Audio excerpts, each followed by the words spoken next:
లైలా కోసం ఎక్కువ కష్టపడ్డారా? Mechanic Rocky కోసం ఎక్కువ కష్టపడ్డారా? Definitely Laila sir. ఇంత గోర్లు వేసుకొని 2 నెలలు ఉన్నా. అండ్ ఆబ్వియస్లీ ఆ హెయిర్, ఆ శారీ, ఆ మేకప్ కూడా కష్టం కాదు. 400 మంది సెట్లో చూస్తుంటారు కదా, అది కష్టం. ఆ షై పక్కన పెట్టి చెయ్యి పక్కన పెట్టి ఎవరేమనుకుంటారో అన్నది పక్కన పర్ఫెక్ట్ పెట్టి. యాక్ట్, ఎవరు ఏమనుకుంటారు అన్నది పక్కన పెట్టి డాన్స్ చేయాలి, యాక్ట్ చేయాలి, అవును. కామెడీ చేయాలి. So that was challenge. अब నాకు देखेगा ఇప్పటికి కూడా సార్ బాధ సినిమా పోయిందని కాదు. సినిమా ఇప్పుడు అంటారు, అరే ఆడియన్స్ డబ్బుల్ని మన మైండ్లో పెట్టుకోవాలి కదా, నువ్వు నీకోసం ఎంత ఇచ్చినాం తెలుసా, ఎంత టైం ఇచ్చి ఒప్పుకుంటా.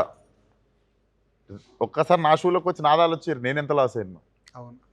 Even I lost one beautiful character. ఆ వేషం వేసుకొని I could that getup, that effort would have gone in right place. People would have appreciated but the effort. When film goes wrong, nothing will be seen. So more than anything I felt sad for not utilising the character well.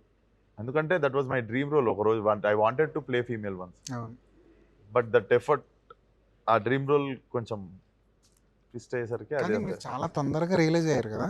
Laila release అయిన ఒక 15 days లోపే మీరు ఒక letter కూడా post చేశారు. 5th day. 5th day. అంత తొందరగా release అవ్వడం కూడా, అంటే థియేటర్లో ఆడుతుంది సినిమా అయినప్పటికీ కూడా రిలీజ్ కాదైతే 5th డే కాదైతే అది 1 week అయి ఉంటుంది. రియలైజ్ కూడా కాదు సార్, అది రియలైజేషన్ నాకు షో అయిపోగానే వచ్చింది. First day after the show itself I realised. I'm the one who went home and told like mummy daddy పోయింది, డాడీ పోయింది అని చెప్పేసి నేనే చెప్పి I was the sport in the room and I was making everybody fine.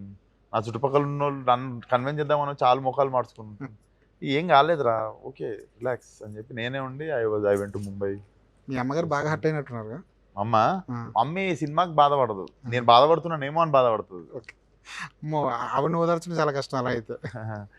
But నేను బాంబే వెళ్ళిపోయినా అంటే అసలు హ్యాపీ. అక్కడ పార్టీ చేసుకుంటా మాట్లాడుతుండే కదా, 3 days మ్యూజిక్ ఫెస్టివల్ ఉండే కదా. సో దేవర్ లైక్ ఓకే వీడు, అండ్ వాళ్ళకి తెలుసు కూడా వీడు ఎక్కువ పట్టుకోడు దేన్నని. సక్సెస్నైనా ఫెయిల్యూర్నైనా రెండింటిని ఎక్కువసేపు పట్టుకోవద్దు. నెక్స్ట్ మళ్ళీ పోతూనే ఉండాలి. ఇప్పుడు 13th రిలీజ్, 18th నుండి నా షూట్లు నాకు ఉన్నాయి మళ్ళీ.